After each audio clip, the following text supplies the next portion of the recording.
Bueno, entonces estábamos acá en Sala de Noticias conversando con el experto en oceanografía, él es Alfonso Campuzano. Estábamos hablando acerca de las características que tiene este tsunami, de qué manera tiene que llegar a las costas del Océano Pacífico y lo que por supuesto nos importa a los chilenos, cómo va a impactar en nuestras costas, principalmente en la isla de Pascua, que es el primer lugar, ¿no es cierto?, que va a ser, entre comillas, afectado. Queremos seguir entonces, Alfonso.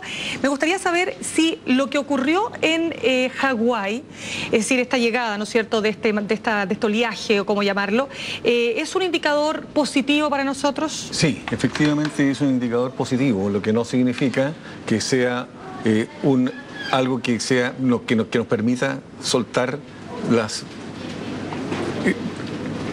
tranquilidad y la alerta, en el fondo, no bajar la alerta. No bajar la alerta, o sea, digamos, debemos esperar primero que llegue el tsunami a Isla de Pascua.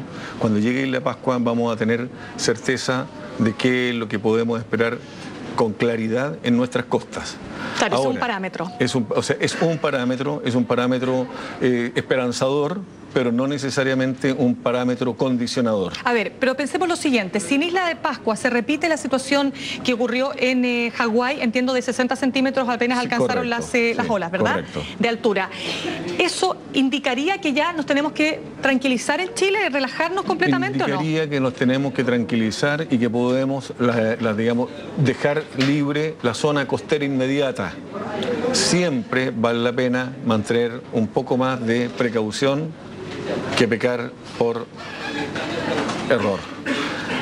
Si tenemos una onda de 60 centímetros, 70 centímetros en Isla Pascua, podría eventualmente deberse a una divergencia de ondas que bajan la altura en un punto, lo que no necesariamente tiene que ocurrir en otro.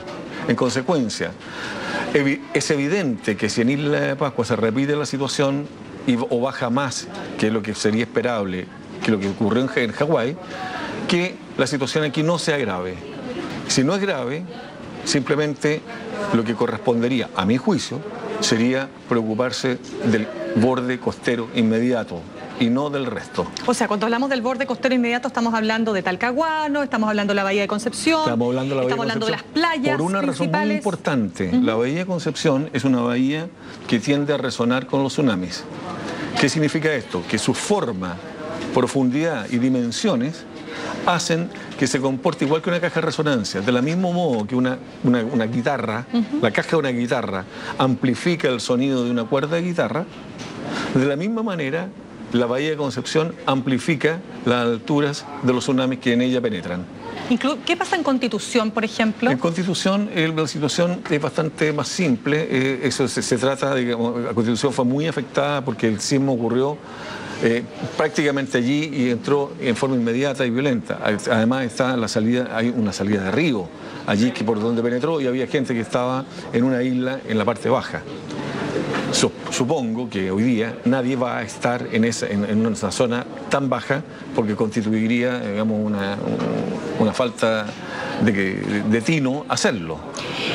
Alfonso, hemos preguntado en Twitter, le hemos contado a la gente que estamos conversando con usted y que envíe sus preguntas, sobre todo personas que están en la zona costera del país. Entonces, por ejemplo, Juan Espinosa nos pregunta, ¿es una única ola, por ejemplo, de 2 metros o es una masa de agua de 2 metros? En realidad es más bien, tiene razón quien consulta, efectivamente más bien es una masa de agua lo que finalmente llega a la costa.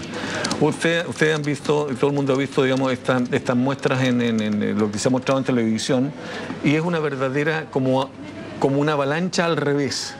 Es una avalancha de agua al revés que inunda, pero al mismo tiempo revuelve, o sea, es agua turbulenta y esa agua turbulenta tiene un alto poder destructivo. Ya, otra pregunta que nos hace un tuitero, Antonio Bouza, dice, ¿por cuánto tiempo debiesen prolongarse las marejadas en caso de haberlas? Ya, en caso de haber lo que hay no van a ser marejadas, la verdad lo que va a haber es un tsunami pequeño, pero digamos, marejada es un término que se debe aplicar a las olas producidas por el viento. O sea, no es textual, digamos. No es, sí, o sea, digamos, es decir, no es lo suficientemente preciso. Sí, lo que pasa es que, digamos, estamos muy acostumbrados en nuestro país a tratar de minimizar las cosas poniéndole un nombre más suave. Un tsunami es un tsunami y aceptemos lo que así es, yo creo que es más sano. La verdad es que después de la llegada de la primera onda, si esa onda es significativa, a lo menos habría que esperar de 2 a 4 horas. Por lo menos, porque se ha dicho 2 horas. De 2 a 4 horas es razonable. ¿Por qué razón? Siempre que estemos hablando de algo que sea significativo. ¿Cuánto es significativo? ¿10 metros? No. ¿5 metros? No, 10 metros es una, o sea, es una destrucción. Es una destrucción total. Sí, por eso le pregunto, ¿aquí llama usted significativo? O sea, significativo estaríamos hablando de un par de metros. Ahora, un par de metros de agua caminando tierra adentro genera mucha destrucción. Claro, lo importante es que la gente no esté en los lugares donde se puede provocar destrucción. Sí, Alfonso, solamente lo interrumpo un segundo. Estas imágenes que estamos viendo son nuevas, imágenes nuevas que nos están llegando acerca de lo que pasó en el momento, ya le decíamos, 2:46 de la tarde en Japón, una hora en que está toda la gente en su plena actividad. Correcto. Y bueno, es una de las zonas más afectadas también, la que estamos apreciando, ¿verdad? Lo que yo decía anteriormente, claro, Japón es un país que está evidentemente preparado y acostumbrado a movimientos telúricos de esta naturaleza, pero claramente no existe el 100% de seguridad. Es imposible, digamos, precisamente por las características que tienen además estos fenómenos que no avisan. Sin embargo, Alfonso, 2 días antes había producido un temblor importante, un terremoto casi, 7,2 grados. Sí, correcto. ¿Era posible prever esto? Ahora, lo que pasa es que, digamos, los sismos en general, a veces existe lo que se denomina un sismo precursor, que es un sismo más pequeño que precede al anterior. Eso no siempre ocurre. Y el hecho de que ocurra un sismo, si es 7, algo, en una zona como Japón o Chile, es una cosa que no es infrecuente. En consecuencia, no es posible asumir eso como una alerta. Ahora, hay una cosa que es importante, que se puede apreciar muy bien en la imagen que acabamos de ver. El terremoto que acabamos de ver se ve mucho mayor que lo que vimos en las filmaciones en Chile. Y eso dice relación con la profundidad focal. Las magnitudes fueron sensiblemente parecidas. Estamos hablando de 8.8 y 8.9. Para efectos prácticos son muy similares.